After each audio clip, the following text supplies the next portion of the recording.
প্রিয় ভাইয়ের আমার, এই ভিডিওর আলোচ্য বিষয় সময় নামক স্রষ্টার রূপ, গুণ এবং কর্ম বিষয় নিয়ে। অর্থাৎ সময়ের কয়টি রূপ, কয়টি গুণ এবং কয়টি কর্ম, তা নিয়ে আমি আমার অভিমত পেশ করব। তবে তার আগে আমি আপনাদেরকে অনুরোধ করে বলবো, আমার পূর্বের ভিডিওটি যদি আপনারা একবার দেখে আসেন, তবে আজকের এই বক্তব্যটি আপনাদের জন্য সামান্যতম হলেও উপকার হবে। গত ভিডিওটিতে আমি বলতে চেয়েছিলাম যে সময়ের রূপ দুইটি, একটি অন্ধকার এবং অপরটি আলো। এবং আরেকটি বিষয় বলেছিলাম যে কোনো বস্তুকে বা কোনো বিষয়কে বা কোনো অনুমানকে আমরা যদি দেখতে না পারি, স্পর্শ করতে না পারি, ঘ্রাণ নিতে না পারি, আমাদের কল্পনার জায়গায় থাকে, তাহলে সেই বিষয়বস্তুকে, সেই কল্পনাকে, সেই সেই বিষয়টি নিয়ে যদি আমরা কোনো গবেষণা করি বা মতামত পেশ করি, তাহলে সেই মতামত হবে সম্পূর্ণ কাল্পনিক, অনুমান এবং অলীক কল্পনাজাত।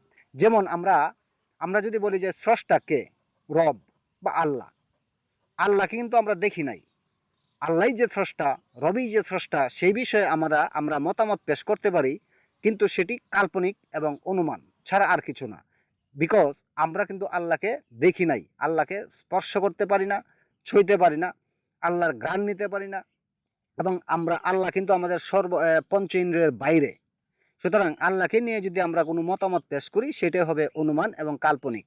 আমরা জানি না যে আল্লাহ সত্যিকার অর্থে আছে কি বা নাই, এবং আমরা সেটাও জানি না যে স্রষ্টার সৃষ্টি কিভাবে করেছে, আল্লাহ কিভাবে সৃষ্টি করেছে, বা স্রষ্টা কিভাবে বিশ্বজগৎ সৃষ্টি করেছে, তাও কিন্তু আমরা দেখে আসি নাই। আমরা দেখেও আসি নাই, ছুঁইতেও পারি না, ঘ্রাণ নিতেও পারি না, আমাদের পঞ্চেন্দ্রিয় বাইরে, তাও কিন্তু আমরা জানি না। সুতরাং এই বিষয়টি আমাদের মতামত পেশ করলে সম্পূর্ণ হবে কাল্পনিক এবং অনুমান, এবং মিথ্যাচারও হতে পারে। ওই সমস্ত কাল্পনিকতাকেই বিজ্ঞান সর্বদাই এড়িয়ে যায়। সকল ধর্মের বিশ্বাস এবং অনুমানকেও, সকল ধর্মের কাল্পনিকতাকেও বিজ্ঞান সর্বদা এড়িয়ে যায়, কারণ ধর্ম নামের কাল্পনিকতা নিয়ে তারা তর্কে যেতে চায় না। সুতরাং সেইটাই আমার বক্তব্য বিষয় ছিল গত ভিডিওতে।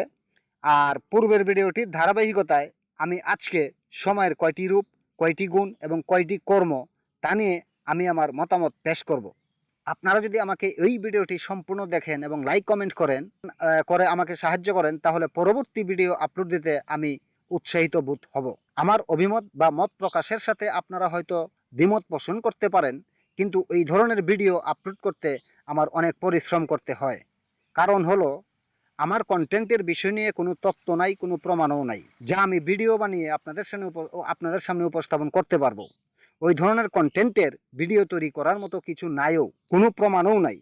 তাই বিশ্ব ব্রহ্মাণ্ডের গতি, শক্তি, সৃষ্টি, ধ্বংস, উত্থান, পতন, ওই ধরনের উপাদানকে কেন্দ্র করে আমি গবেষণা ও পড়াশোনা করে মৌখিক বর্ণনা প্রকাশ করার পদক্ষেপ নিয়েছি।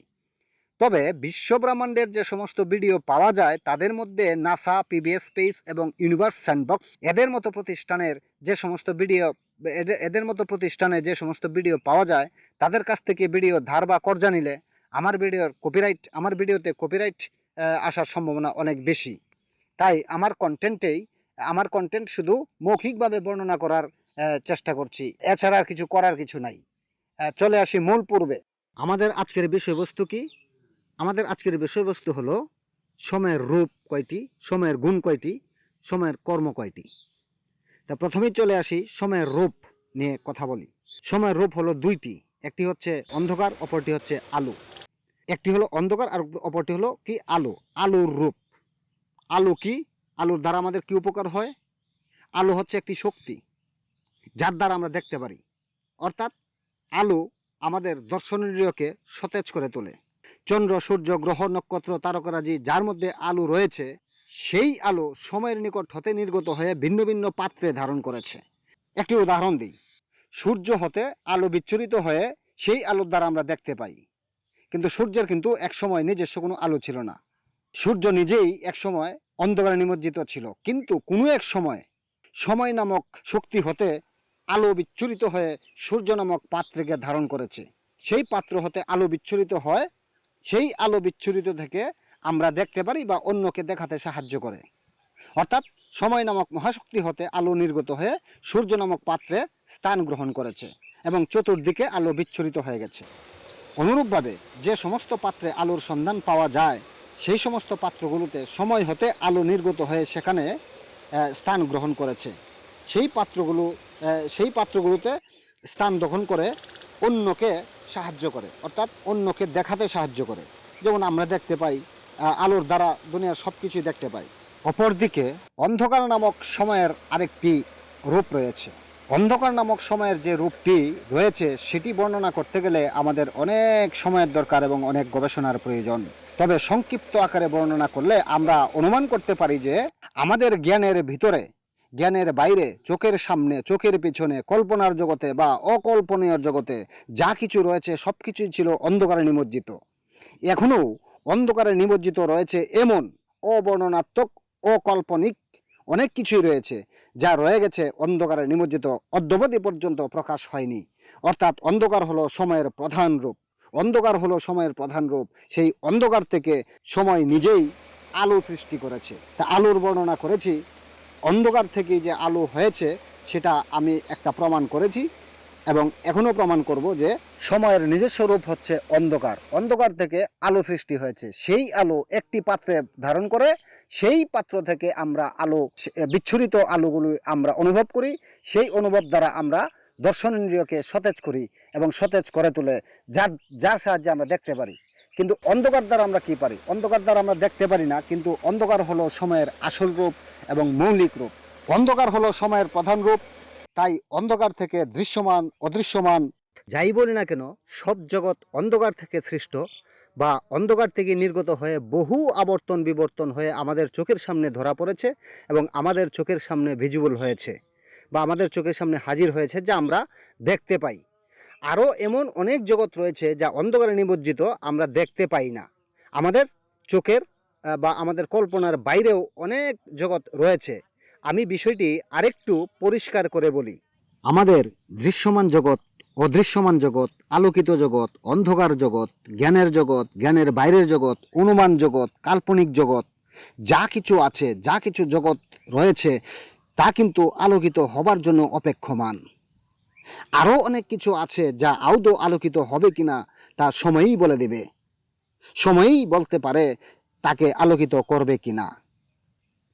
আমরা ধারণা করতে পারি সময়ের প্রধান রূপ হলো অন্ধকার। বিজ্ঞানীরা বলে ব্ল্যাক হোল, দার্শনিকরা বলে কৃষ্ণগহ্বর, যার শুরু আছে শেষ নেই। পক্ষান্তরে আলোর কিন্তু শুরু আছে, শেষও আছে, সীমানাও রয়েছে। যেমন সূর্যের আলো সূর্য হতে নির্গত হয়ে যেতে যেতে যেতে যেতে যেতে যেতে কোনো এক সময় বিলীন হয়ে যায়, অস্তিত্বহীন হয়ে যায়, শেষ হয়ে যায়। কিন্তু অন্ধকার কখনো বিলীন হয় না, নিঃশেষ হয় না। অন্ধকার অনন্তকাল চলমান। সুতরাং সময়ের প্রধান রূপ হচ্ছে অন্ধকার, সেকেন্ডারি হচ্ছে আলো। তাহলে সময়ের দুটি রূপ পেলাম, আলো ও অন্ধকার। এই সেই আলো, যে আলোকে ধর্মীয় বেত্তারা বলে নূর, জ্যোতির্বিজ্ঞানীরা বলে জ্যোতি বা বিদ্যুৎ, বিজ্ঞানীরা বলে সূর্য। অপরদিকে এই সেই অন্ধকার, যে অন্ধকারকে পদার্থবিজ্ঞানীরা বলে ব্ল্যাক হোল, ধর্মীয় বেত্তারা বলে শয়তান। সময়ের এই অন্ধকার রূপকে সনাতন ধর্মাবলম্বীরা বলে অপশক্তি। এই অপশক্তিকে বিনাশ করার লক্ষ্যে যুগে যুগে দেবতার অবতার হয়েছে। পুরাণ আদিতে জানা যায় হিরণ্যকশিপ দৈত্যরাজকে বধ করার জন্য বিষ্ণু স্বয়ং হরিরূপে অবতার হয়েছিল। দুর্দান্ত প্রতাপশালী কংসকে বধ করার জন্য শ্রীকৃষ্ণের অবতার হয়েছিল এবং অসুর বধ করার জন্য মা দুর্গার আবির্ভাব। যুগে যুগে দেবতাদের অবতারণের কথা, আখ্যানভাগের কথা আমরা শুনে থাকি। অর্থাৎ হিরণ্যকশিপ, কংস, অসুর এরাই হলো মূলত সময়ের কালো ছায়া, অপশক্তি বা অন্ধকার শক্তি। এই কালো বা অন্ধকারকে দার্শনিকরা বলে অতল গহ্বর বা রসাতল। তাহলে সময়ের দুটি রূপ আমরা ব্যাখ্যা পেলাম, আলো এবং অন্ধকার। তারপরে আসি সময়ের গুণ কয়টি। সময়ের গুণ দুইটি, একটি হলো গতি, অপরটি হলো শক্তি। গতি ও শক্তি হলো সময়ের অপরিসীম অংশ। গতি ও শক্তি না থাকলে সময়কে কেউ মান্য করত না। গতি ও শক্তি না থাকলে কোনো না কোনো বস্তু, কোনো না কোনো প্রাণী সময়কে ভেদ করে ফেলত। তাহলে গতি এবং শক্তি হলো সময়ের আরেকটি গুণ, যে গুণ দ্বারা পৃথিবী চালিত হয়, যে গুণ দ্বারা আমরা চলছি, যে গুণ দ্বারা বিশ্ব ব্রহ্মাণ্ড চলমান, এই গতি এবং শক্তির জন্যে। সেই গতি এবং শক্তি সময় হতে নির্গত হয়ে পাত্রে ধারণ করেছে। পৃথিবী নামক পাত্রে ধারণ করেছে, সূর্য নামক পাত্রে ধারণ করেছে, বা অন্য কোনো পাত্রে ধারণ করেছে। জানা অজানা আমাদের দেখাশোনা কত কিছুই রয়েছে, সেই পাত্রে ধারণ করেছে শক্তি এবং গতি। তাহলে শক্তি এবং গতি হলো সময়ের একটি অংশ। তারপরে আসব সময়ের কর্ম কয়টি। সময়ের কর্ম সম্পর্কে এখন ব্যাখ্যা বিশ্লেষণ করব। এটি হচ্ছে আসল কথা, সময়ের কর্ম। সময়ের কর্ম কয়টি? দুইটি। একটি হচ্ছে সৃষ্টি করা, আরেকটি হচ্ছে ধ্বংস করা। নতুনকে সৃষ্টি করা, পুরাতনকে ধ্বংস করা হচ্ছে সময়ের প্রধান কাজ। আবারও বলি, নতুনকে সৃষ্টি করা এবং পুরাতনকে ধ্বংস করা হচ্ছে সময়ের প্রধান কাজ এবং প্রধান লক্ষ্য। সময়ের দুটি লীলা, একটি ধ্বংসলীলা, অপরটি সৃষ্টিলীলা। এই সৃষ্টিলীলা এবং ধ্বংসলীলা বর্ণনা করতে হলে সৃষ্টির আদি থেকে অদ্যাবধি পর্যন্ত কত কিছু ধ্বংস হয়েছে, কত কিছু ধ্বংস করেছে, কত কিছু সৃষ্টি করেছে, কত কিছু সৃষ্টি করবে, তা আমরা নিজ চোখেই দেখতে পাচ্ছি। কিছু দেখতে পারি, কিছু দেখতে পারি না। তারপরেও পরবর্তীতে এই নিয়ে আলাদা আলাদা ভিডিও তৈরি করব। এখন এই বলে আমার বক্তব্য শেষ করব যে আলো, অন্ধকার, গতি, শক্তি, ধ্বংস, সৃষ্টি, এই 6টি মৌলিক উপাদান নিয়েই সময়ের আবর্তন বিবর্তন। সময় হলো সেই মহাশক্তি বা সেই স্রষ্টা। অস্তিত্বের মাঝে তুমি মহাশক্তিধর, বিলীনের মাঝে তুমি কল্পজগৎ। এই বাক্যটিকে প্রথমেই ধর্মীয় দৃষ্টিকোণ থেকে বিচার বিশ্লেষণ করে দেখব এই বাক্যটি কি অর্থ প্রকাশ করে। অস্তিত্বের মাঝে তুমি মহাশক্তিধর, বিলীনের মাঝে তুমি কল্পজগৎ। অস্তিত্বের মাঝে বলতে আমরা কি বুঝি? অস্তিত্বমান কি বুঝি? অস্তিত্বমান বলতে আমরা বুঝি আমাদের চোখের সামনে যা কিছু বিরাজমান রয়েছে তা সব কিছুই অস্তিত্বমান। ওই সমস্ত অস্তিত্বমান বা বস্তু জগতের মাঝে ধর্মীয় বেত্তারা আল্লাহ, গড, ঈশ্বর, প্রভু, রব প্রভৃতি কাল্পনিক শক্তিকে ওই সমস্ত বস্তু জগতের স্রষ্টা বলে মনে করে। অপরদিকে বিলীনের মাঝে তুমি কল্পজগৎ, এই বাক্যটিকে যদি আমরা ঐশ্বরিক দৃষ্টিকোণ থেকে বিচার বিশ্লেষণ করি তাহলে বুঝতে পারি যে ধর্মীয় বেত্তারা বলে আল্লাহ, গড, ঈশ্বর, রব, প্রভু ওই ধরনের কাল্পনিক নামটি ঐশ্বরিক সিমুলেশন পাওয়ার বলে মনে করে। যেমন একটি গান বা একটি গানের কলি দিয়ে আমি প্রকাশ করতে চাই। অস্তিত্ব নাই যার, স্থিতি কিসের তার, শূন্য ভিন্ন অন্য মানি না, মানি না। আমি আর তুমি কি, আগে আর পাছে কি, আছে আর যাবে কি, তাই বলো না, বলো না। আমি আর তুমি কি, কল্পনা যার মূল, আসলেই তার ভুল।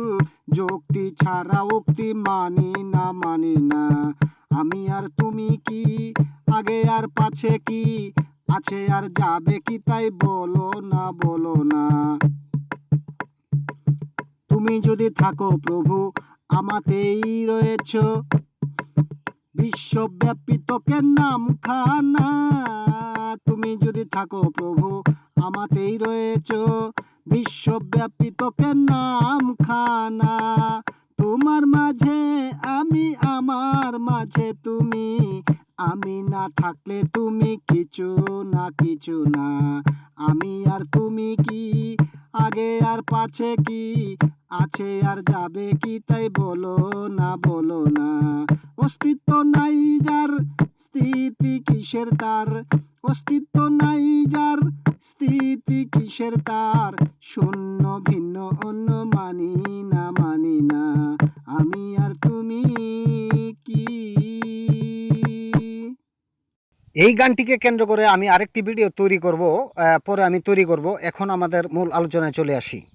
আল্লাহ, গড, ঈশ্বর, রব, প্রভু ওই সমস্ত কাল্পনিক বিষয়বস্তুকে টেনে না আনে বাস্তবতার নিরেখে কথা বলি, বাস্তবতার নিরেখে তাৎপর্য করি। তার পূর্বে আরেকটা কথা আমাকে বলতে হয় বা একটি বিষয় আমার উপস্থাপন করতে হয় যে বর্তমান কিন্তু বিজ্ঞানের যুগ। হাজার হাজার বৎসর পূর্বের কাল্পনিক, যুক্তিহীন, অর্থহীন, মন গড়া বিশ্বাসের দিন এখন আর নেই। বিশ্বাসের দিন শেষ, মন গড়ার দিন শেষ। আজকের যুগে বাস্তব, বিজ্ঞানসম্মত, বিশ্বাসযোগ্য, যুক্তি নির্ভর, সর্বোপরি সর্বজীবের কল্যাণার্থে এমন ধর্মের বাণী প্রচার করতে হবে যা সকল জীব বা সকল মানব কল্যাণার্থে, মানব কল্যাণের জন্য প্রযোজ্য, বিশ্বাসযোগ্য, সত্য এবং যুক্তি নির্ভর, বিজ্ঞানসম্মত। মানুষ এখন অনেক শিক্ষিত হয়েছে, মানুষ ধর্মের বিচার এখন ভালোভাবেই করতে পারে। তাই হাজার হাজার বৎসর পূর্বের মিথ্যার উপর প্রতিষ্ঠিত ধর্মের বাণী এখন যুব সমাজ বা শিক্ষিত সমাজ এখন আর মানতে চায় না। হাজার হাজার বৎসর পূর্বের যে পুরাতন কাল্পনিক ধর্ম, এখন আর সেই ধর্মের যুগ ধীরে ধীরে উঠে যাচ্ছে, কারণ শিক্ষিত সমাজের পরিবর্তন হচ্ছে, বিজ্ঞানের যুগে পরিবর্তন হচ্ছে। আমি পূর্বেই বলেছি সময়ের দুটি কর্ম, একটি সৃষ্টি করা, অপরটি ধ্বংস করা। অর্থাৎ পুরাতনকে ধ্বংস করা, নতুনকে সৃষ্টি করাই হলো সময়ের কর্ম। তাহলে সময়ের সৃষ্টি এবং ধ্বংস ওই দুটি কর্মকে কেউ অস্বীকার করতে পারে না। পৃথিবীর সৃষ্টি লগ্ন থেকে যে পর্যন্ত কেউ অস্বীকার করতে পারেনি, ভবিষ্যতেও পারবে না। নেই কোনো মহাসত্য যা সময়কে নিয়ন্ত্রণ করতে পারে, নেই কোনো শক্তি মহাশক্তি যা সময়কে পরাস্ত করতে পারে। পক্ষান্তরে দৃশ্যমান অদৃশ্যমান শক্তি মহাশক্তি বা আমরা যা কল্পনা করি সবই সময়ের অধীনে নিয়ন্ত্রিত, সময়ই নিয়ন্ত্রণ করে। এটাই মহাসত্য, এটাই চরম সত্য। আপনারা হয়তো আমার কথায় দ্বিমত পোষণ করতে পারেন, কিন্তু সত্য, মহাসত্য, যুক্তি নির্ভর, চরম বাস্তবতা, সর্বসাধারণ গ্রাহ্য এমন এক ধর্মের কথাই আমি প্রচার করছি, যেখানে কাল্পনিকতা, মিথ্যাচার, মনগড়া, বানোয়াট, মিথ্যা, কাল্পনিক, স্বর্গ, নরক, বেহেশত, দুজক এই সমস্তের কথা কোনো উল্লেখ নেই। সময় কিন্তু বলে নাই যে আমি তোমাকে নরকে নিব। সময় কিন্তু বলে নাই যে তুমি আমাকে না মানলে আমি তোমাকে দুজকে নিক্ষেপ করব। তুমি আমাকে মানলে তোমাকে আমি 70 জন হুরি দিয়ে বেহেশতে যৌন কামনা করাবো। সময় কিন্তু এই সমস্ত কোনো বানোয়াট গল্প বলে না, কখনোই বলবে না। অতীতেও বলে নাই, এখনও বলবে না, ভবিষ্যতেও বলবে না। যাক, এক ভিডিওতে এত কথা বলা যায় না। ভিডিওটি অনেক লম্বা হয়ে গেছে। আমি পরবর্তী ভিডিওতে ধীরে ধীরে আমার ধর্মের বাণী প্রচার করব এবং ধীরে ধীরে আমি সব কিছু প্রকাশ করব। প্রিয় ভাইয়েরা আমার, এই ভিডিও